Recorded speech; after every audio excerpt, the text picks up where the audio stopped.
শত্রুতা বাড়িয়ে দিয়ে তিনি কি করছেন, তিনি পাকিস্তানের বিদেশমন্ত্রীর সঙ্গে দেদারে বৈঠক করছেন যে বাংলাদেশে কিভাবে লাটে তোলা যায় সেই প্রচেষ্টা চালাচ্ছেন। কেন আমি বলছি বাংলাদেশ বাবা মানছে, সেটাও উত্তর আছে আমার কাছে। প্রাথমিকভাবে আমরা কি দেখছি, আমরা দেখেছি বঙ্গবন্ধু শেখ মুজিবুর রহমানের ইতিহাস মুছে ফেলতে একেবারে সচেষ্ট। বিভিন্ন ক্ষেত্রে ধানমন্ডির বাড়ি ভাঙচুর থেকে শুরু করে টাকায় বঙ্গবন্ধুর মূর্তি অবধি সরিয়ে ফেলছে। কেন এই প্রবণতাটা, কেন বারবার করে প্রশ্ন উঠছে যে বাংলাদেশের যে আভ্যন্তরীণ পরিস্থিতি এতটা বিগড়ে গেছে, এতটাই আনলফুল অ্যাক্টিভিটিস বেড়েছে। আমি আগে একটা অনুষ্ঠানে আমি একেবারে তথ্য দিয়ে বলেছিলাম যে বাংলাদেশে হিন্দু নির্যাতনের কী পরিস্থিতি, বাংলাদেশে বিভিন্ন ক্ষেত্রে মব লিঞ্চিংয়ের কী পরিস্থিতি, একেবারে আইন শৃঙ্খলা ল অ্যান্ড অর্ডার শেষ বাংলাদেশে। সেখানে দাঁড়িয়ে বাংলাদেশ এইবার দেখছে পাকিস্তানকে নিয়ে যদি চলা যায়, পাকিস্তানের সাথে কূটনৈতিক বা সামরিক জায়গাগুলো ধার করে নিয়ে তারা একসঙ্গে একটা সরল রেখায় চলবে এবং ভারতের সঙ্গে শত্রুতা করবে। ভারতের সঙ্গে শত্রুতা করাটা এত সহজ নয়। ভারত চাইলে খুব সহজেই ত্রিপুরাকে কিন্তু জুড়ে দিতে পারে সমুদ্রের সঙ্গে, সেক্ষেত্রে বাংলাদেশ বিপদে পড়বে। বাংলাদেশের একটা অংশ কিন্তু সেক্ষেত্রে ভারত দখল করে নেবে। খুব সাবধান থাকতে হবে বাংলাদেশকে। পাকিস্তানের সঙ্গে বন্ধুত্বতা করছে তারা, চীনের সঙ্গে পাকিস্তান বন্ধুত্ব ছিল একটা সময়, এই মুহূর্তে দেখা গেছে পাকিস্তান কিন্তু আর চীনের সাহায্য পাচ্ছে না। তার কারণ বেইমানি করেছে চীনের সঙ্গে পাকিস্তান। বাংলাদেশের সঙ্গে বেইমানি করলে বাংলাদেশের কিন্তু আর যাওয়ার কোনো জায়গা নেই। প্রতিবেশী দেশ ভারত একসময় 25শে মার্চ 1971 সাল অপারেশন সার্চলাইট, এই অপারেশন সার্চলাইটের মাধ্যমে 30 লক্ষ মানুষ হত্যা করা হয়েছিল, এমনকি যাতে বাংলাদেশ আর উঠে দাঁড়াতে না পারে সেই জন্য বেছে বেছে বুদ্ধিজীবী মানুষ, প্রফেসর বা অন্যান্য ডাক্তার, সাংবাদিক, অন্যান্য কবি, সাহিত্যিক যারা সবাইকে হত্যা করেছিল বেছে বেছে। সেই সময়কার ইতিহাস ভুলে গিয়ে যখন বাংলাদেশ পাকিস্তানকে বলছে এই 1971-এর জন্য ক্ষমা চাওয়া উচিত, তখন পাকিস্তান ক্ষমা চাইতে নারাজ।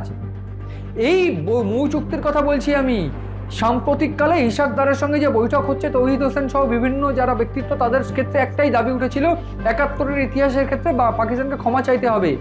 সেই ক্ষমা চাইতে তারা নারাজ। অথচ সেই বাংলাদেশি তারা কিনা লাজ লজ্জার মুখ পুড়িয়ে একেবারে বেঈমানের মতন এই যারা সেই সময় শহীদ হয়েছিলেন তাদের ইতিহাস ভুলে গিয়ে এই মুহূর্তে পাকিস্তানের সঙ্গে বন্ধুত্বতা জুটছে, ব্যবসায়িক বাণিজ্যিক বা অন্যান্য ক্ষেত্রে কূটনৈতিক সামরিক সাহায্য নিচ্ছে, চুক্তি করছে।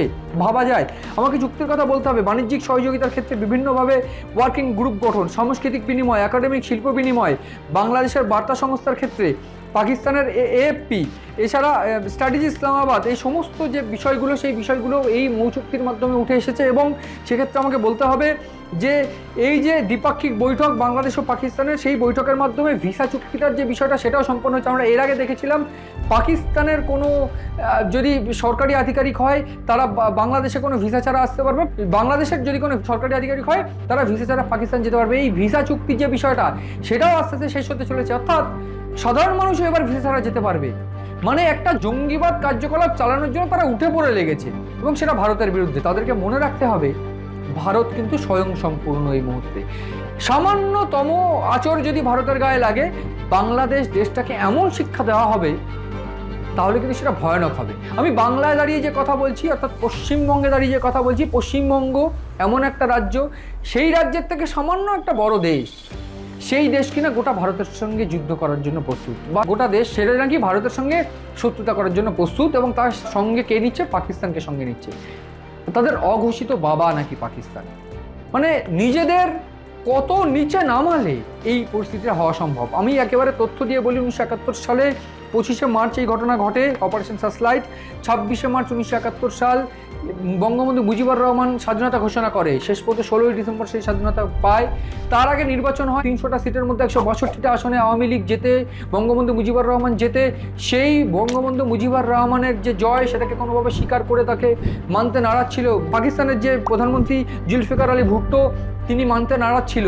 তারপর অপারেশন সার্চলাইট হয় 25শে মার্চ।